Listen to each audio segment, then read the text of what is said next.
Hello everyone. हमारा विविध वाला चैप्टर चल रहा है बायोलॉजी में, ठीक है। और हमने 70 तक कर लिया था। 71 क्वेश्चन देखिए। निम्न में से आँख की सुग्राहता किन के लिए सबसे अधिक होती है, ठीक है। तो यह है पीला और हरा।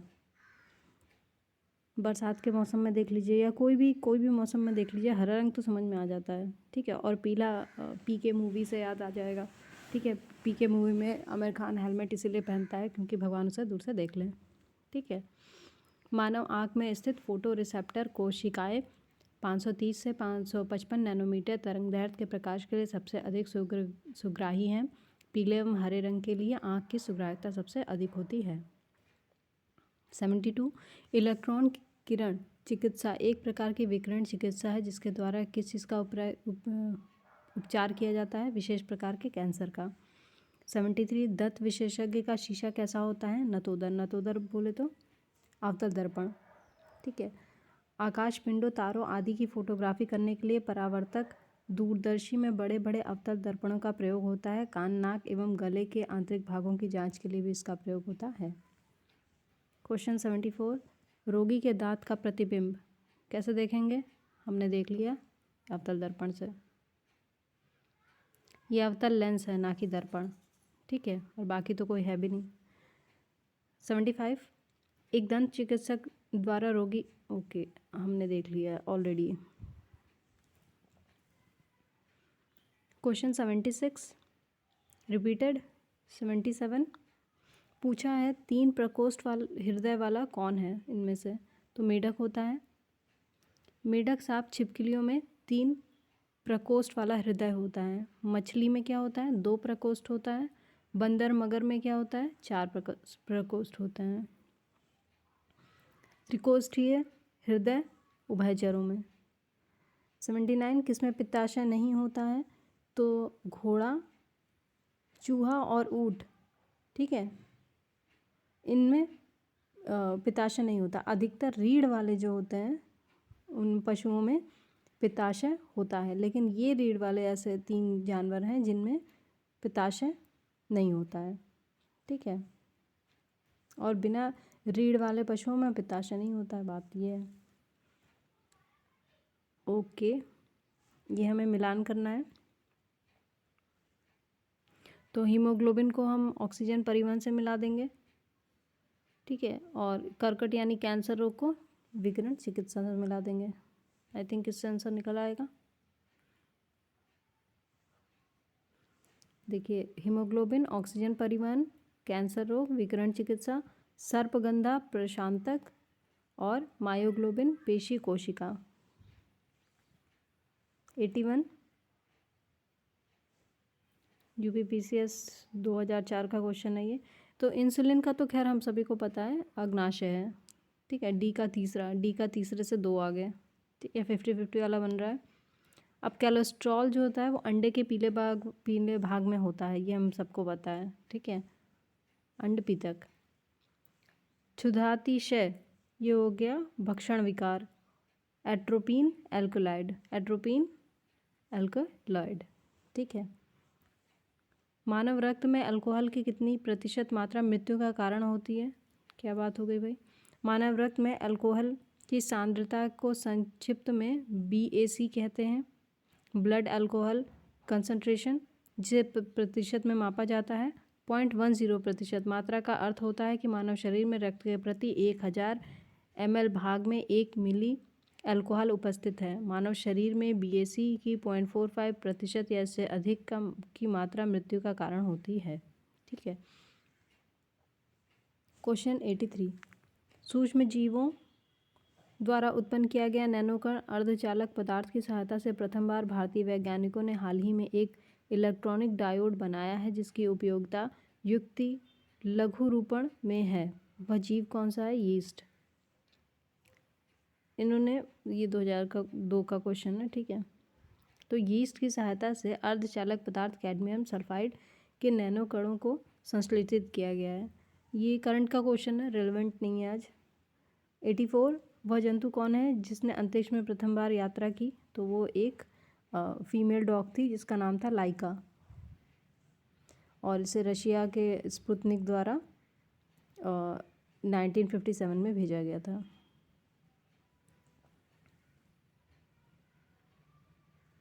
आई होप रशिया था या यूएसएसआर था या अमेरिका था, शायद आप चेक कर लीजिएगा, मुझे याद नहीं आ रहा। 85 निश्चेतक के रूप में प्रयोग होने वाले पदार्थ कौन कौन से हैं? तो क्लोरोफॉर्म के बारे में हम सबको पता है, ठीक है। अगर एक भी पता है तो 50-50 में फंसेगा। और दूसरा है nitrous oxide. Helium carbon dioxide तो कतई से नहीं है, दोनों ही मौजूद हैं इन्वायरमेंट में, ठीक है। निश्चेतक मुख्यतः संवेदना को कम करने के लिए प्रयुक्त किए जाने वाले पदार्थ होते हैं। निश्चेतक का प्रयोग सबसे पहले विलियम मोर्टन ने 1846 में डाई एथिल ईथर के रूप में किया था। इसके पश्चात 1847 में जेम्स सैमसन ने क्लोरोफॉर्म को निश्चेतक के रूप में प्रयोग किया था। Chloroform nitrous oxide, pentothal sodium, halothane, trichloroethylene, chloropropane, cocaine, diazepam, sulphonal, veronal, ठीक है, ये आदि निश्चेतक के रूप में कार्य करते हैं। 86 अस्पतालों में मंद निश्चेतक के रूप में कौन सी गैस प्रयोग की जाती है? Nitrous oxide. 87 देखिए कार्डियोलॉजी हृदय से, ठीक है। यूरो वाला ये मूत्र नलिका से होता है, ठीक है। नेफ्रो शायद गुर्दे से होता है क्या? नेफ्रो गुर्दा, ठीक है, नेफ्रो गुर्दा, ठीक। और ऑकुलिस्ट किससे होता है? नेत्र संबंधी रोगों का इलाज। 88 क्वेश्चन देख लीजिए, सुमेलित पूछा है, ठीक है। तो कार्डियो वाला हृदय से हो गया, गैस्ट्रोलॉजी गैस वगैरह से रिलेटेड है, ठीक है। यूरोलॉजी मूत्र वगैरह से रिलेटेड है, और न्यूरो तंत्रिका तंत्र, ठीक है।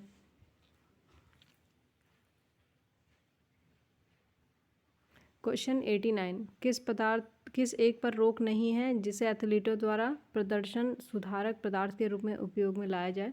तो कोलेस्ट्रोम को सुरक्षित आहार अनुपूरक के रूप में चिन्हित किया गया। एथलीटों द्वारा इसे प्रदर्शन सुधारक पदार्थ के रूप में उपयोग में लाया जा सकता है। 90 सुमेलित नहीं है पूछा है, तो रोगाणुरोधक फिनोल्फ्थलीन जो है वो नहीं है। ये क्या होता है? इसका प्रयोग प्रायः अम्ल क्षार अनुमापन में संकेतक के रूप में करते हैं। तो क्या सही है? कोशिका का नियंत्रण केंद्रक करता है। प्राकृतिक रबड़ कौन है? पॉली आइसोप्रीन है। क्रायोलाइट क्या है? एल्यूमिनियम का अयस्क है। क्रायोलाइट क्या? एल्यूमिनियम का अयस्क है। अंगोरा ऊन पूछा है 91 में, तो ये हमें मिलता है खरगोश से अंगोरा, ठीक है। अंगोरा बकरे से माहेयर, एक अंगोरा नाम का एक बकरा भी होता है, ठीक है, तो उससे माहेयर प्राप्त होती है। अंगोरा ऊन खरगोश।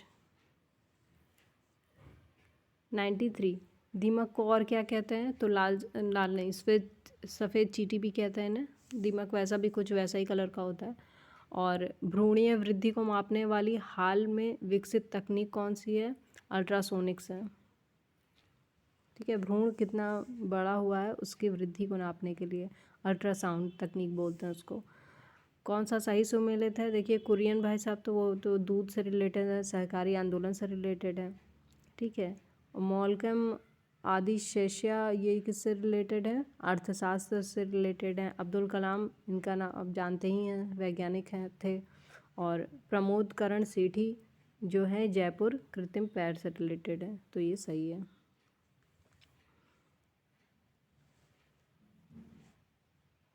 संरक्षा, ठीक है, संरक्षा एक शोध संस्थान था, तो उसके बारे में पूछा है कि ये कहाँ पे है? तो ये है बेंगलुरु में। नाकों के बारे में पूछा है, इसका संबंध किससे है? एड्स के बारे में है। ये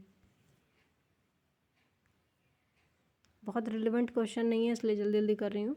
भारतीय सब्जी अनुसंधान संस्थान बहुत बार पूछ चुका है, 2017 में ही पूछा था, ठीक है, वाराणसी में है।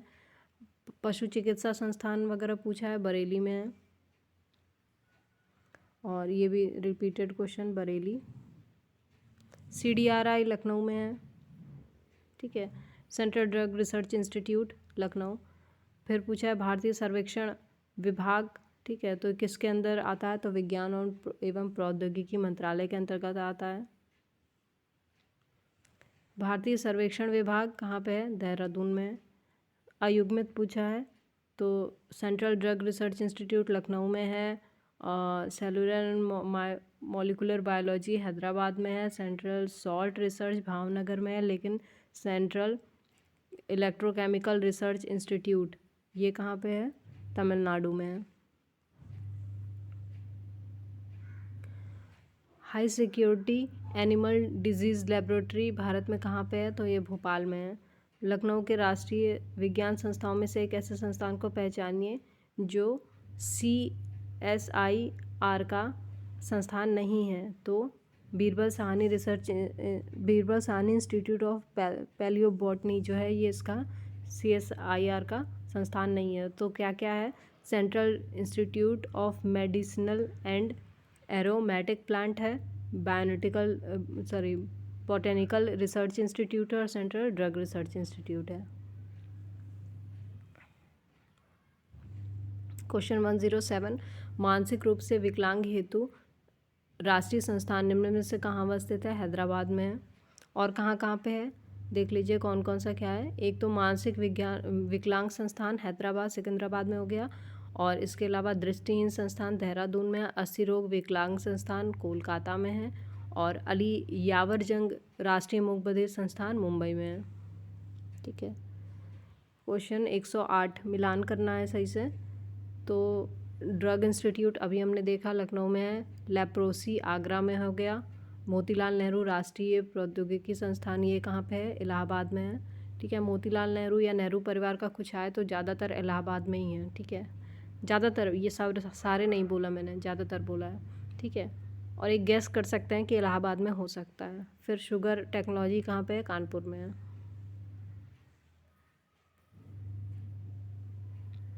109 पे आ जाइए। सब्जी अनुसंधान वाराणसी में ही है। केंद्रीय उपोष्ण उद्यान अनुसंधान संस्थान लखनऊ में है। ये गन्ना कहाँ पे है? लखनऊ में हो गया। और दलहन कहाँ पे हो गया? कानपुर में हो गया। ROR 2017 का क्वेश्चन है ये। 110 पूछा है, कृत्रिम अंग के लिए कहाँ पे है? तो ये कानपुर में बना है। ठीक है, ठीक है। और चाहे तो पढ़ लीजिएगा, बहुत इंपॉर्टेंट नहीं है, मेन चीज़ वही है। 111 में पूछा है मिलान करने के लिए। डायरेक्ट आंसर देखते हैं इसका। तो हमें पता है फिंगर प्रिंटिंग वाला हमने ऑलरेडी देख रखा है, हैदराबाद में है। ठीक है। केंद्रीय औषधि एवं सुरभि पादप संस्थान लखनऊ में है। चंडीगढ़ में क्या है? सूक्ष्मजीवी प्रौद्योगिकी संस्थान। और नई दिल्ली में क्या है? राष्ट्रीय प्रतिरक्षा विज्ञान संस्थान है। राष्ट्रीय प्रतिरक्षा विज्ञान संस्थान है। आपको आवाज़ आ रही होंगी एक्स्ट्रा थोड़ी सी, कोई बात नहीं, ध्यान मत दीजिए। DNA उंगली छाप अभी हमने देखा। ठीक है। DNA फिंगर प्रिंटिंग के बारे में पूछ रहा है, तो हैदराबाद में है।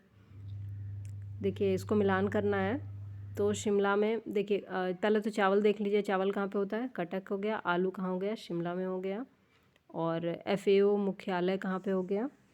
तो ये रोम में हो जाएगा, रोम। ठीक है। और 1 बज गया एगमार्ग वाला, तो नागपुर में हो जाएगा। इसमें देख लीजिए FAO मुख्यालय रोम, एगमार्ग वाला नागपुर, चावल कटक, आलू शिमला। ठीक है। 114 रिपीटेड क्वेश्चन है। रिपीटेड नहीं है, सॉरी, अंतर्राष्ट्रीय पूछा है, अंतर्राष्ट्रीय आलू वाला, तो ये लीमा पेरू में है। 115 में देख लीजिए कहाँ पे है? असुमेलित पूछा है। NBRI कहाँ पे? NBRI लखनऊ में है। और IISR लखनऊ में है, IIST बेंगलुरु में है, NPL दिल्ली में है। ठीक है। राष्ट्रीय पादप आनुवांशिक संसाधन ब्यूरो कहाँ पे है? नई दिल्ली में। पादप आनुवांशिक संसाधन ब्यूरो। ठीक है। National bureau of plant genetic resources, NBPGR। ठीक है, नई दिल्ली में है। 117 में देख लीजिए क्या है? भारतीय कृषि अनुसंधान संस्थान का बकरियों पर शोध का केंद्रीय संस्थान कहाँ पे है? तो बकरी वाला मथुरा में पड़ता है, मखदूम मथुरा में। 118 राष्ट्रीय विषाणु विज्ञान संस्थान, विषाणु कहाँ पे? ये वायरोलॉजी, विषाणु के विज्ञान को क्या बोलते हैं? National institute of virology. ये कहाँ पे है? पुणे महाराष्ट्र में है। क्वेश्चन 119 मिलान करना है। टेस्टोस्टेरोन क्या है? ये एक हार्मोन है। ठीक है। और बेहोशी का ड्रग किसको बोलते हैं? कोडीन को बोलते हैं। बेहोशी का ड्रग कोडीन। क्रिचुक क्या है? रबड़ का स्रोत पदार्थ है। यूजेनॉल क्या है? लौंग का सुगंधित तेल है। ठीक है। टेस्टोस्टेरोन तो खैर हार्मोन मेरे ख्याल से सभी को पता होगा, बाकी शायद ना भी पता हो। एक यूजेनॉल याद कर लीजिए, लौंग का सुगंधित तेल। ये जो यूजेनॉल होता है ना, जो जिनके भी दांत वात में दर्द होता है ना, वो लगा लेते हैं, नॉर्मली आराम से मिल जाता है। ठीक है। दर्दनाशक एवं रोगाणु रोधक द्रव है। ठीक है। 120वां, निम्न से कौन सी नॉन स्टेरॉइड गर्भ निरोधक गोली? अच्छा, ये अभी के लिए रिलेवेंट नहीं है, नाम है इसका सहेली, पहले आता था। ठीक है। गर्भ निरोधक गोली थी। क्वेश्चन 121, इन सारों पे विचार करना है। क्या विचार करें? विचार करके क्या करें? बताना है कि परागकड़ी कौन सा है इसमें से। परागकारी। ठीक है। तो क्या होता है परागकारी? पहले तो आंसर हो जाएगा ये सभी, और दूसरी चीज़ ये है कि होता ये है कि जैसे मान लीजिए जो फूल बनने का प्रोसेस है, ठीक है, फूल फल बीज बनने का जो प्रोसेस है वो यहीं से स्टार्ट होता है। देखिए, परागण वैज्ञानिक अर्थ में वर्तिकाग्र, अंडाशय और बीजांड पर परागकण के पहुंचने की वह क्रिया है जिससे गर्भाधान के पश्चात फल और बीज बनते हैं। तो ऐसा नहीं है कि पौधे में बस यूं ही फूल निकल गया, उसमें खाद डाल दी और हो गया। नहीं, वो मधुमक्खी से लेके हर एक छोटा कीड़ा, बीज, मक्खी, तितली, ये सारे के सारे अपना रोल प्ले करते हैं, और यहाँ तक कि चिड़िया, सब कुछ भी। और तब जाके वो सारी चीज़ों का एक पर्टिकुलर मिक्सचर बनता है, या ये कह लीजिए कि परफेक्ट टाइमिंग बनती है, और तब जाके फल या फूल होता है। मधुमक्खियाँ सबसे महत्वपूर्ण परागकारी कीट हैं। मधुमक्खियों और तितली द्वारा परागण प्रायः दिन में खिलने वाले फूलों में होता है। उष्णकटिबंधीय प्रदेशों में पक्षी भी सामान्य रूप से परागण करते हैं। ठीक है, पक्षी भी करते हैं। गुंजन चिड़िया, हमिंग बर्ड द्वारा परागित पुष्प प्रायः लाल होते हैं तथा अधिक मात्रा में मकरंद उत्पादित करते हैं। चमगादड़ भी कई पुष्पों पर परागकारी कारक हैं। ठीक है, चमगादड़ का भी नाम आ गया। हालांकि जंतु परागित फूलों की संख्या अधिक नहीं है, कुछ ऐसे पौधे दक्षिणी गोलार्ध में मिलते हैं। आ जाइए, फिर से मिलान करना है। सरोगेसी के बारे में क्या हम जानते हैं? हाँ, जानते हैं, किराए की गोद है ये। एंथ्रेक्स क्या है? ये एक तरह का विष है जो जैव युद्ध में काम आता है। ठीक है। और थैलेसीमिया, ठीक है, थैलेसीमिया क्या हो जाएगा? ये दोषी जीन से उत्पन्न रोग है। ठीक है, थैलेसीमिया रोग है, हमें पता है। ठीक है, ये माता पिता से बच्चों में आ जाता है। ठीक। और लास्ट एक बच गया, ट्रांसजेनिक्स क्या है? जीनोम में परिवर्तन करने वाला विज्ञान। 123 में फिर से मिलान करना है। नहीं, इसमें पूछा है सुमेलित नहीं है, तो पहला दूसरा देख लीजिए क्या है। एंटी फ्रीज यौगिक एथिलीन ग्लाइकॉल, ये सही है। एंटीनॉक एजेंट टेट्रा एथिल लेड, ठीक है, ये भी सही है। एंटीऑक्सीडेंट क्या है? बीटा कैरोटीन है, और डी वाला गलत हो जाएगा। एंटीबायोटिक्स क्विनिन, ये नहीं होगा। क्विनिन तो हम सभी जानते हैं ना, ये मलेरिया वगैरह के लिए मतलब काम आती है। ठीक है, एल्कलॉइड पदार्थ है ये। ठीक, एक बार फिर से देख लीजिए क्या क्या है। देखिए, एंटीऑक्सीडेंट बीटा कैरोटीन हो गया। ठीक है, और क्या है? एंटी फ्रीज यौगिक किसको बोलेंगे? एथिलीन ग्लाइकॉल को। और एंटीनॉक एजेंट किसको बोलेंगे? टेट्राएथिल लेड को। आ जाइए 124, किस भारतीय नगर में पहला डायनासोरम खोला गया? नॉट रिलेवेंट नाउ, हैदराबाद में है फिलहाल। 125वां भी रिलेटेड नहीं है। ठीक है, bill and Melinda Gates foundation के द्वारा आवाहन करके एक कार्यक्रम चलाया गया था। किस लिए था? HIV एड्स के लिए था। 126वां वर्ल्ड हेल्थ ऑर्गेनाइजेशन का मुख्यालय कहाँ पे है? तो ये जेनेवा में है। जेनेवा कहाँ पड़ता है? स्विट्ज़रलैंड में, one of the most beautiful country. ठीक है। 127, देश का पहला दंत चिकित्सा महाविद्यालय कहाँ पे है? कोलकाता में। 128, भालू गलियों में जो तमाशा करते हैं वो क्या होते हैं? तो वो रीछ होते हैं। 129, शार्क मछलियों में कितनी हड्डियाँ होती हैं? 0 हड्डियाँ होती हैं। ठीक है। 130, कुत्ता एक शाकाहारी शाकाहारी जानवर है? नहीं, ये गलत है, वो मांसाहारी है, नॉर्मली मांसाहारी है। पांडा जो है किस कुल का है? तो वो भालू के कुल में आ जाता है, भालू जैसा दिखता भी है। 132 किसका मस्तिष्क उसके शरीर के अनुपात में सबसे बड़ा होता है? तो चींटी का होता है। पॉली हाउस का प्रयोग किस लिए किया जाता है? पॉली हाउस जो होता है वो पौधों को उगाने के लिए किया जाता है, ठीक है, सब्जियों के लिए, भंडारण के लिए नहीं है, ये सब नहीं है। 134 क्वेश्चन में सीधा एक्सप्लेनेशन देखेंगे, ये आप पढ़ लीजिएगा, इम्पॉर्टेंट नहीं है, इस क्वेश्चन के हिसाब से है, लेकिन आप जो जानने वाली चीज़ है हम बस वो देखेंगे। लाइनस कार्ल पॉलिंग, ठीक है, उन्होंने कैंसर और विटामिन सी के बारे में शोध कार्य वगैरह किया था। फिर इन्हें इसी वजह से इन्हें बाद में इन्हें रसायन का और शांति का नोबेल पुरस्कार मिला था, रसायन का और शांति का नोबेल पुरस्कार मिला था। 135 बारूदी सुरंगों का पता लगाने में कौन इम्पोर्टेंट होता है? तो मधुमक्खी होती है। मधुमक्खी के एक छत्ते में एक रानी मक्खी, लगभग 1000 नर मक्खियाँ या ड्रोन्स तथा 60,000 छोटे श्रमिक मक्खियाँ होती हैं। इनके छत्ते में से हमें शहद मोम प्राप्त होता है। 136 निम्नलिखित में से किस एक प्रकार के जीव में वह घटना पाई जाती है जिसमें मादा मैथुनोपरांत नर को मार देती है? तो ये मकड़ियों में होता है।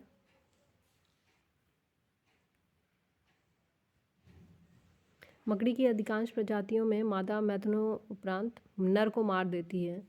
जंतु वैज्ञानी माइकल रॉबर्ट्स के अनुसार प्रायः कमजोर एवं सुस्त नर मादाओं द्वारा मारकर भक्षण कर लिए जाते हैं। मजबूत ककड़ी नर बच निकलते हैं और पुनः समागम करते हैं। 137 मधुमक्खी की औसत गति सामान्यतः क्या होती है? तो 16 किलोमीटर प्रति घंटा होती है, ठीक है।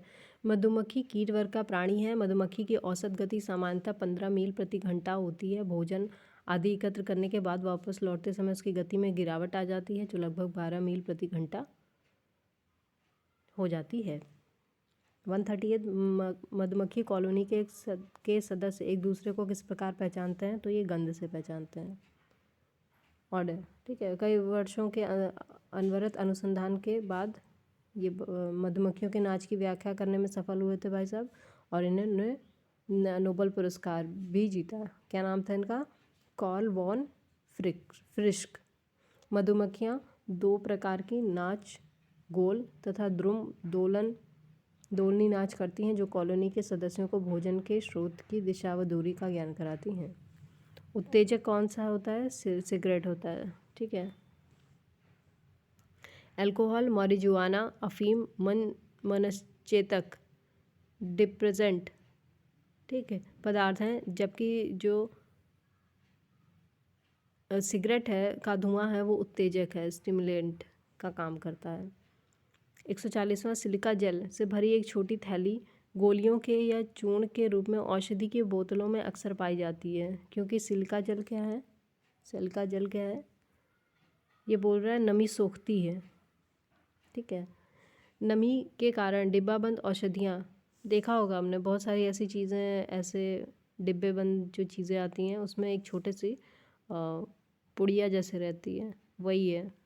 नमी को सोख कर टूटने लगती है, इसलिए औषधियों को सुरक्षित रखने के लिए सिलिका जेल को डिब्बों में रख देते हैं, क्योंकि यह नमी को अवशोषित कर औषधियों को टूटने से बचाने का कार्य करती है।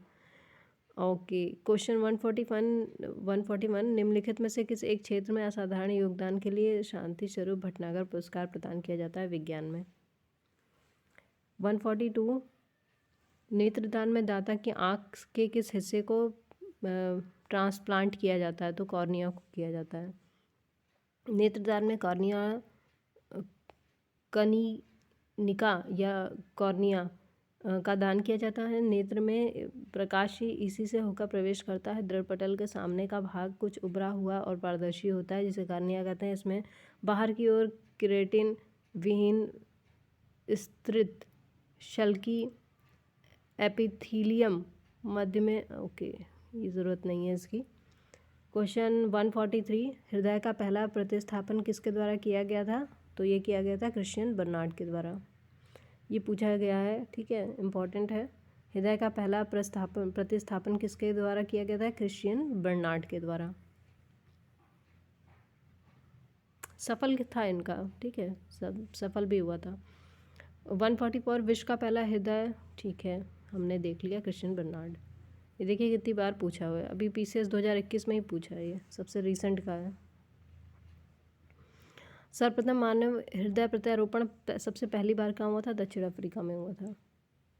146 गति प्रेरक का कार्य होता है हृदय स्पंदन को समंजित करता है। गति प्रेरक क्या होता है? पेस मेकर बोलते हैं ना। गति प्रेरक का कार्य हृदय स्पंदन अर्थात धड़कन को समंजित करना होता है। इसकी आवश्यकता उस समय पड़ती है जब हृदय असामान्य गति से कार्य करने लगता है। ध्यातव्य है कि हमारा हृदय बिना थके नियमित समयांतरालों पर आजीवन अपनी पेशियों द्वारा संकुचित होकर पंप करता रहता है। पेस मेकर के बारे में बताया गया है। तो किस नाम से भी जाना जाता है? ऐसे नोड्स के द्वारा, ठीक है। ऐसे नोड्स या सिनोएट्रायल नोड कोशिकाओं का एक समूह है जो हृदय की दाहिने कक्ष में स्थित होता है। यह हृदय गति को नियंत्रित करने में मुख्य भूमिका निभाता है तथा हृदय का प्राकृतिक पेसमेकर है। एक दिन मैंने इसके बारे में पहले भी कई क्वेश्चन में बात की है। हृदय का अपना खुद का पेसमेकर होता है, ठीक है, ये वही है, ऐसे नोड बोलते हैं। 148 जब शरीर में निर्जलीकरण होता है तो पदार्थ जो सामान्य रूप से शरीर से लुप्त हो जाता है उसे क्या कहते हैं? सोडियम क्लोराइड कहते हैं। शरीर से अत्यधिक मात्रा में तरल पदार्थ समाप्त हो जाना निर्जलीकरण कहलाता है। निर्जलीकरण की स्थिति में इलेक्ट्रोलाइट्स मुख्यतः सोडियम क्लोराइड शरीर से लुप्त हो जाते हैं, यानी साधारण नमक की बात हो रही है, ठीक है। निर्जलित व्यक्ति को नहीं पीना चाहिए समुद्री जल। वस्तुतः समुद्री जल के अतिरिक्त कोई भी तरल पदार्थ निर्जलित व्यक्ति के में जल की कमी को दूर करने के लिए उपयोग होता है। चाय या कॉफ़ी में उपस्थित कैफीन मूत्रवर्धक होता है। इसके सेवन से शरीर की जल की हानि होती है, ठीक है।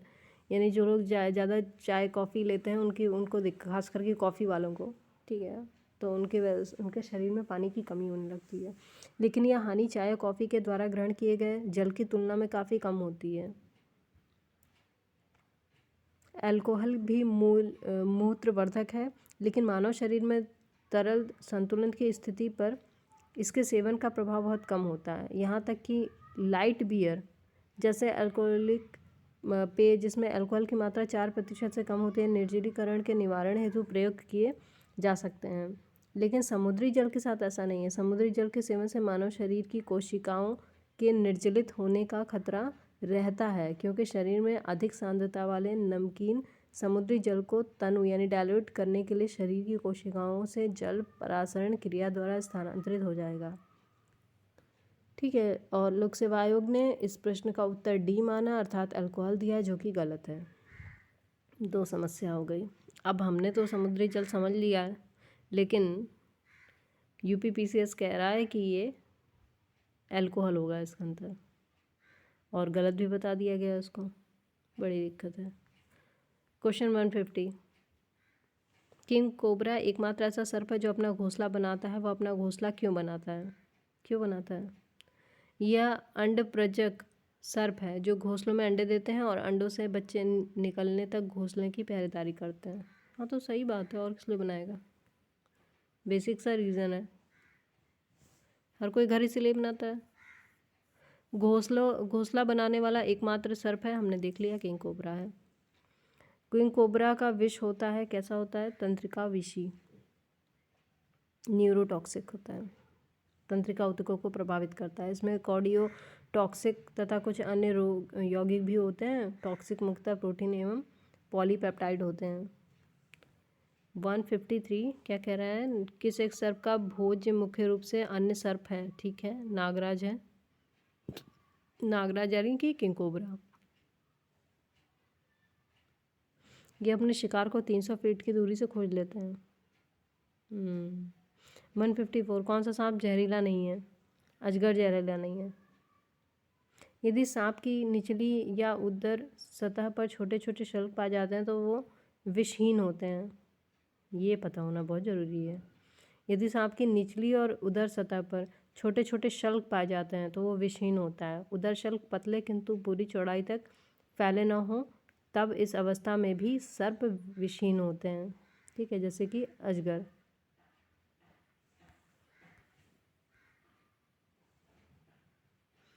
वैज्ञानिक इवान पावलोन किस क्षेत्र में अपने कार्यों के लिए जाने जाते हैं? तो प्रायोगिक मनोविज्ञान में।